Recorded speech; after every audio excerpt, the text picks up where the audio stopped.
Come forward, come forward.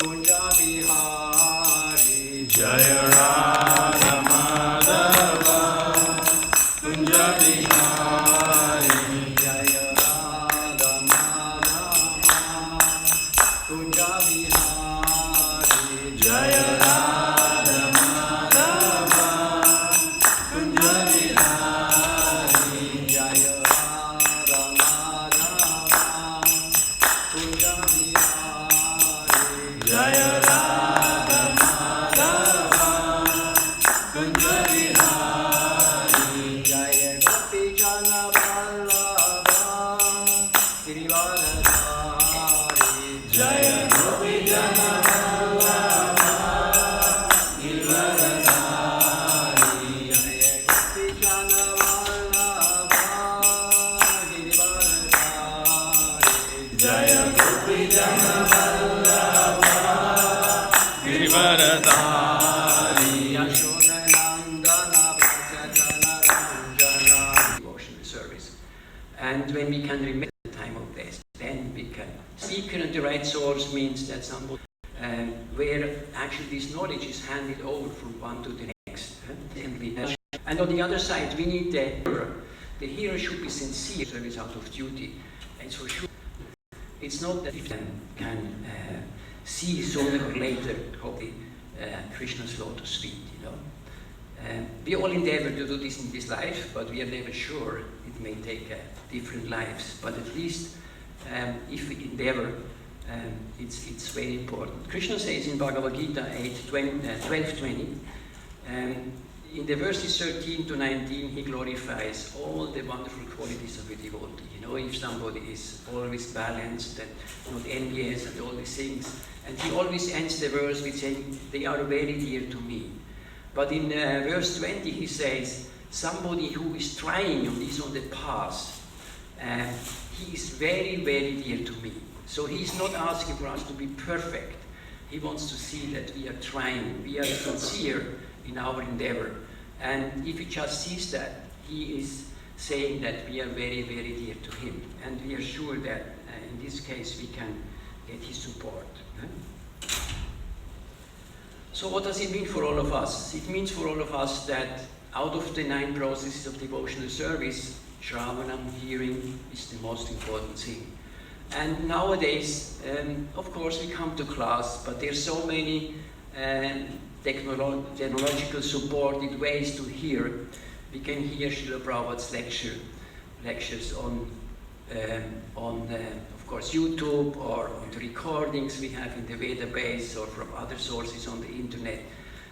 We can also read Srila Prabhupada's books. That is another sort of hearing, because the pure devotee has written these books. He's present in his books, so we can hear from him through reading.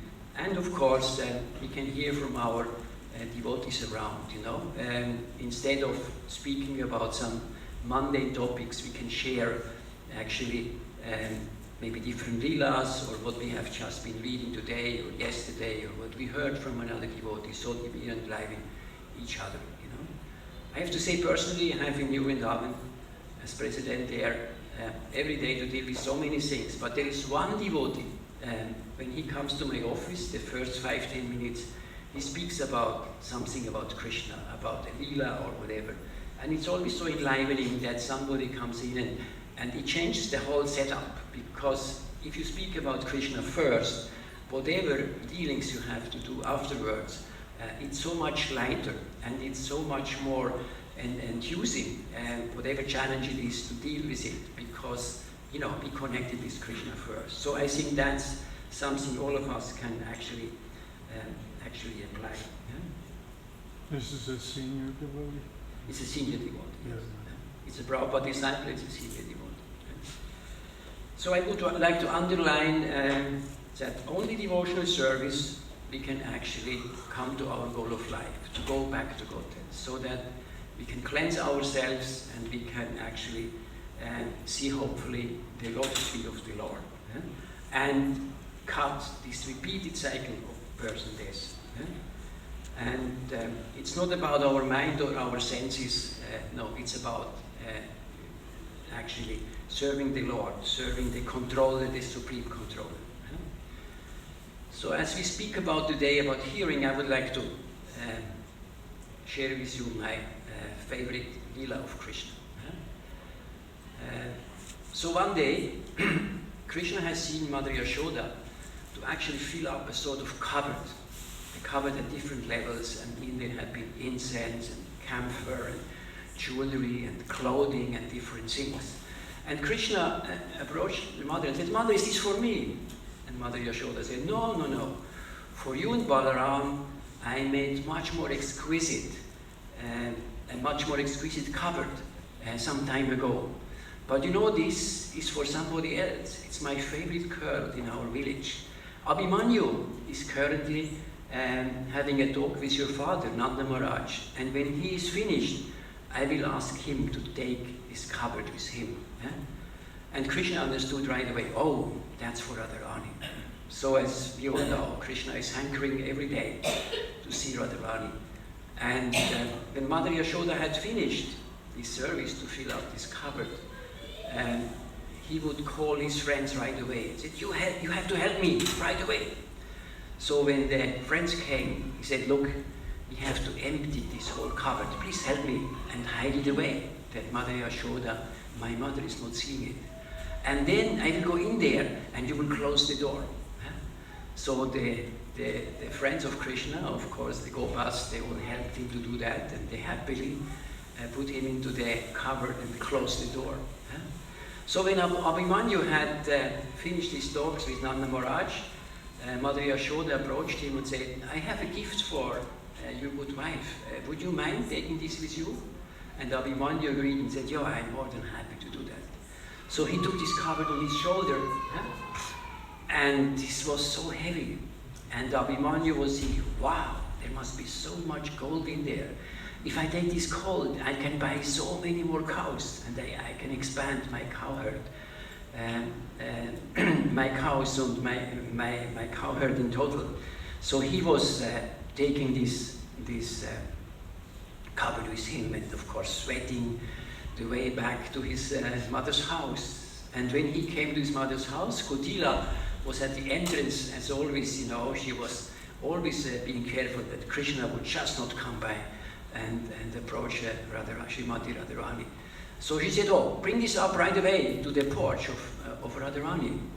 And Abhimanyu could nothing else do than follow his mother's instructions. So he would go up the stairs, knock on the door, enter the door, and there was Radharani with her gopi friends, not properly dressed because they had been in this private part of the house. And Lalita said, "What are you doing here? Bring this right away onto the porch." And Abhimanyu left, and he was of course sad that his gold was gone, unfortunately. And the gopis continued to deal whatever have been dealing with each other, playing and speaking and so on. But when this cupboard came in, Radharani had a sort of crippling tickling in her left breast. So after some time, Vishaka said, "Oh, let's look what is in this cupboard." So they went out there on the porch and opened the door. And what did they see? Krishna. And they started to chastise Krishna right away. "You are such a cunning boy. What are you doing here? This is only for ladies. How can you come in here? You are a cheater, and we have always troubles. Why are you like this?" And they started to continue blaspheming him and whatever. And we all know the gopis, they love so much Krishna. In their heart, they have been so pleased to see him, but outwardly they would chastise him and Kanai, what is happening again? You know, why did this happen? And who arranged this? And we all know Krishna said, "You know, I'm innocent. I don't know what happened. I did not even know that I'm in this house. I cannot understand where I am actually. What's happening here?" And of course, the gopis did not believe him. So finally, after a long quarrel, they said, "Okay, how can we today actually punish Krishna for his act he has done again, you know, coming into our ladies' rooms, which is completely forbidden?" So finally, Lalita said, "Okay, we bind him for the day with Radharani. We bind his arm next to Radharani's arm, and they have to spend the whole day together. Krishna cannot move, and of course Krishna outwardly could not say how he was so pleased with what they decided to do with him, but inwardly, of course, he was full of joy. So what they actually did, they bound them, and the whole day they would spend together. And of course, later on in the day, Krishna's friends would come, the Gopas, and bring all the different gifts to Radharani. And they, of course, told Kutila that they have all these gifts to bring to her. What should they do? And she said, yeah, go up there and bring it to her. Thank you so much, very nice. And of course, when the Gopa friends would leave the house, Krishna would mix with them so that Kutila could not see him, that he was actually in her house. So that's the little story. And I hope that I could enlighten you about this Leela. It's out of Bhakti Purushottama Swami Maharaj's book, Srimad Radharani. And it's the way that we can hear and actually create in our heart this longing for Krishna, you know, that we are developing a longing to actually come to the level that we see Krishna's lotus feet, that we can, end of life, remember Krishna and go back to him. So thank you so much for your attention. We have about 3 minutes to go because we have a very special day. I hear it's the inauguration of Srila Prabhupada's wall out there. So we don't want to miss that and go all out together to see this wonderful presentation of Srila Prabhupada's life, I assume. And I'm very happy that I'm here today and be part of this occasion. Are there any comments, corrections, questions? I know in the marriage ceremony that they bind the hands together, and technically Krishna was never married to Srimati Radharani.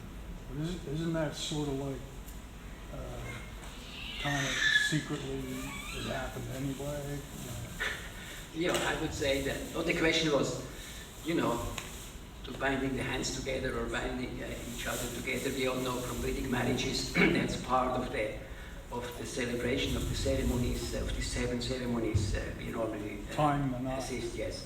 And Krishna, of course, was never actually married properly to Srimati Radharani, but he had always opportunities to play, of course, his part. And this will be, of course, another sign that now they're really married and connected to each other, you know. So Krishna's leelas are so enlivening, you know, when we hear them, and it really helps us, as I said before, to create this taste and this longing, which actually helps us in our day-to-day life to think about Krishna, to remember him. And we all know that just thinking about him, Krishna is present, you know, speaking about him, he is present, and he cleanses our heart and helps us. So thank you so much for your question. So I was requested to make an announcement today. So the board of directors of the temple, ISKCON Philadelphia, decided to elect Drolacharya Prabhu as the treasurer, and Sita Mataji, if she's here, she could maybe stand up. She will be the assistant treasurer and help with a group of devotees to take care of the finances of the temple. And the next announcement is Chaitanya Chandra Prabhu. He is the newly elected director of communications, so he will serve in this forum for new newsletters, communication to the outside world, and all what the temple is doing. And I would like to express my gratitude to Kavalya Prabhu and Murari Rangam. For many, many years they have taken the responsibility as treasurer and serving in the finance committee, and we all appreciate your wonderful service. So I would like all of you to give the blessings to the newly elected devotees, first with a big Hari Bol. Hari Bol! And please, as an expression of gratitude for the devotees who have done this service in the past, please also give them a big Hari Bol. Hari Bol! Srila Prabhupada Ki Jaya. So now we will move forward to the Srila Prabhupada's wall, and maybe you want to make some announcements in addition? just a few things. I think we're going to do most of the talking here before we go out to the wall because the space is limited out there.